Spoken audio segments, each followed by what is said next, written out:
Welcome back, tribe. We have some mega cringe here. This bored, affluent, female urban liberals are the source of every bad thing in the world. If you haven't seen this yet, oh boy, prepare yourself. Ariel Fodor, affectionately known as Mrs. Frazzled, to her combined audience of over 1.5 million followers, is here to help gentle parent us through this election. Thank you. Hi, everybody. I am so honored to speak today. I am shaking to just be among such incredible company. We are here because, as if you were here earlier, you've heard BIPOC women have tapped us in as white women to step up, listen, and get involved this election season. This is a really important time, and we all need to use our voices and influence for the greater good. No matter who you are all influencers in some way. So tonight, I'm going to share some do's and don'ts for getting involved in politics online and navigating the toxicity that comes with it. And spoiler alert, as much as the toxicity can come from the outside, it can come from us too. So first, don't isolate yourself. We can do our best work when we're in community together like we are tonight, because the toxic... This is like indoctrination camp. Oh my God. It feels smaller when we support each other. But don't make it about yourself. As white women, we need to use our privilege to make positive changes. If you find yourself talking over or speaking for BIPOC individuals, or God forbid, correcting them, just take a beat. And instead, we can put our listening ears on. What the hell, bro? Correcting them is a problem. Not correcting them. How about just other women? How about we stop seeing everything in color and race and ethnicity? How about just other people? How about just Democrat or Republican voters or voters in general? Look at the face, bro. Just the face alone tells you I destroy all Western value in society until there's nothing left and the invaders are at the gates. And I will happily spread my legs for the barbarians. That's that face. Holy shit, bro. Do not speak for, do not correct anybody that's not white. How dare you? What the hell? Do learn from and amplify the voices of those who have been historically marginalized and use the privilege you have in order to push for systemic change. As white people, we have a lot to learn and unlearn. So do check your blind spots. You are responsible for your algorithm, believe it or not.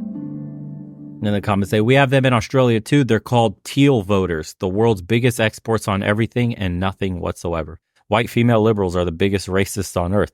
I think you're forgetting something, good old Karl Marx. Notice several are using the Zoom background blurring feature to hide the many bottles of wine they're having / prescription pill bottles they're using. So bloody contrived. Annoying vocal inflections, gesticulations, and that annoying vocabulary. aka single cat ladies. Karens for Harris. God forbid correcting a BIPOC person. Yeah, because they make no mistakes. This culture is great. Big Pharma's favorite customers. They're so obsessed with race and gender. She's so insincere too. She's as fake as it gets. I mean, everybody can see through the acting. And don't worry, because there's a White Dudes for Harris virtual meeting tonight. I'm white, I'm a dude, and I'm for Harris. Over the last few years, I've been thinking a lot about men. I'm not sure if you guys can recall the feeling you had on the night of... What? I've been thinking a lot about men. Bro, there's a look. Check his computer. I've been thinking a lot about men. I'm not... Another one. High estrogen activity in those receptors, buddy. Lower the poundage. Sure if you guys can recall that feeling you had on the night of Tuesday, November 8th, 2016. I stood over my kid's bed and I wept. White nationalists in MAGA, they want to speak for you. In the closet. You specifically as white men. In the marginalized community. Bro, another one. That educate me every single day. That this is a constant education for all of us. Kamala is carrying on her shoulders 248 years of pain, of agony, of hope, of frustration. And no matter how high she jumps, no matter how many degrees she has, no matter how good her grades are, she's never good enough because they're always... Mega cuck. He takes the chair in the hotel room. Always moving the line. What a variety. This dude looks like straight out of Hollywood. Max level estrogen, soy bug sandwiches. Of whiteness we have here with like a rainbow of beige. But man, I am scared to death of what the future could look like This guy's just looking like straight rat. He just takes money wherever he can get it. So they pay him to say some shit. He's with it. He doesn't care who it hurts, what damage it does. Nothing. If we go back to another Trump administration, one that truly left working construction white men behind. You've seen it with congressional leaders who have called the career politician. Can't mistake that look. Vice President Harris a DEI candidate. Of course, men are also Enough said. more free in a country where we have a president who stands up for things like access to abortion. Let's be clear about who Let's be clear about blood pressure, bro. Donald Trump and J.D. Vance are. Donald Trump is a 34-time convicted felon, an adjudicated rapist, and a congenital liar. He's a fraud. And J.D. Vance is his mini-me. I even created my own cognitive test that describes the two of them. Of course you did. Sofa, dolphin, shark, cats, convict. Mentally insane. You see these people? Real men respect women. Damn, here we go, boys. Real man. You ain't a real man unless you vote for Harris.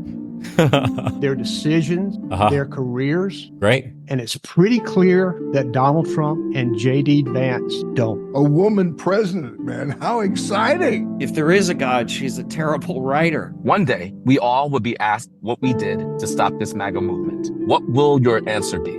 I'm white. I don't think I saw a single man in that montage. Oh, you have no idea what it was like these last 3 hours. That was just one short compilation of 3 hours of that shit. How many man buns did you count? Rainbow of beige. And the memes for the other white girl meeting is just funny. By the power of white girl, I am offended on your behalf.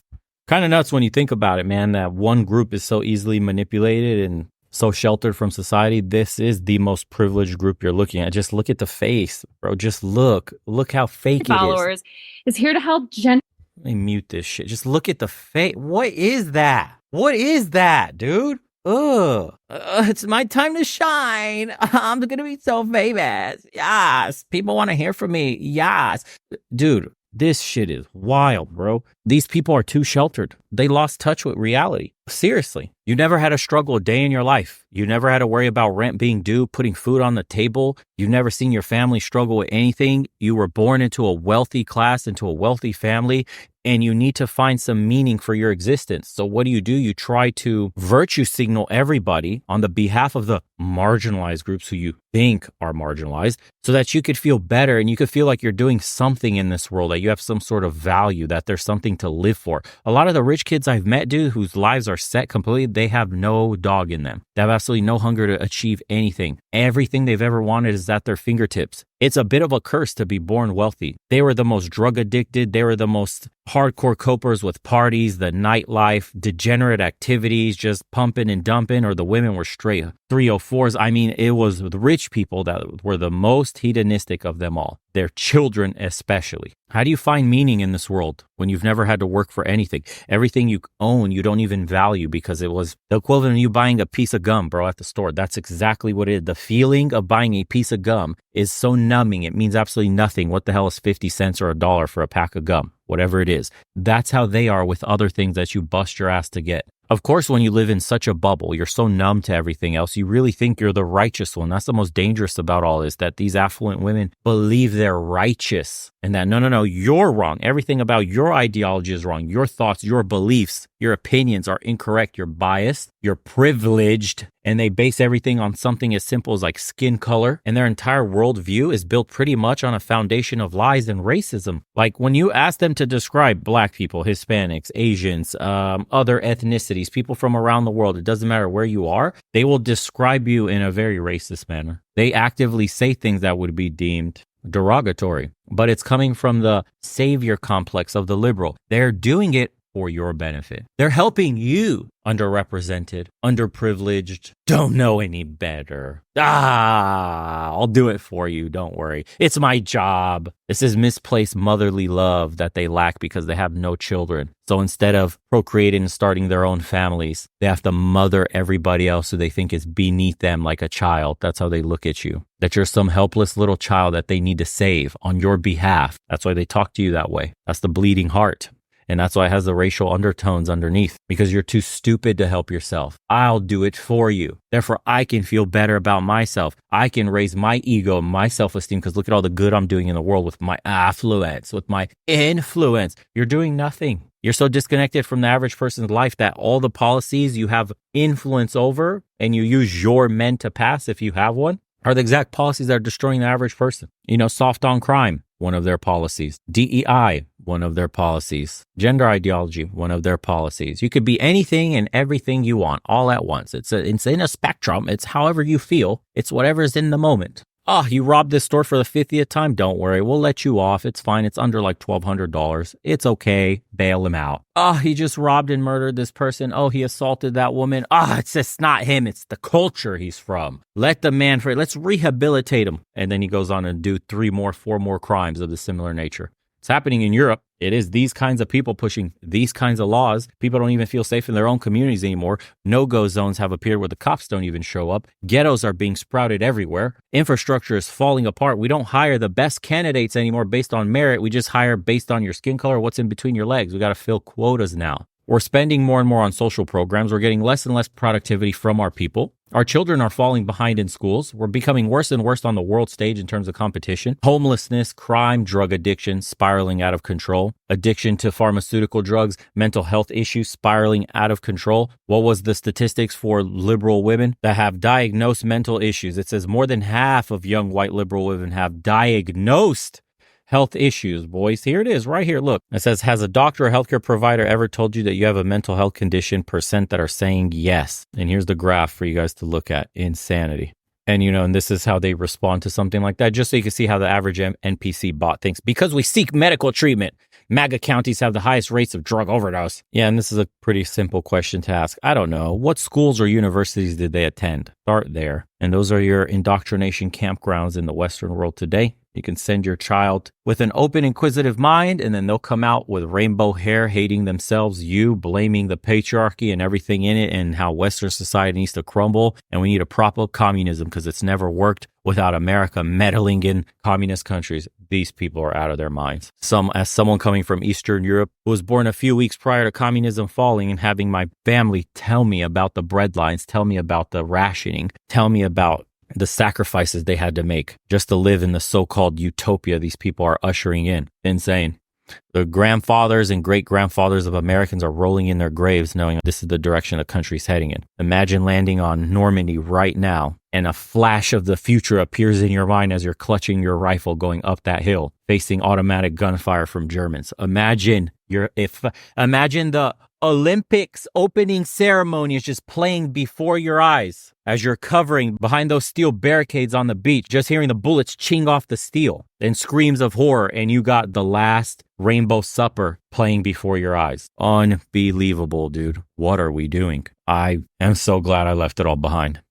Let me know what you guys think. I'll see you on the next one.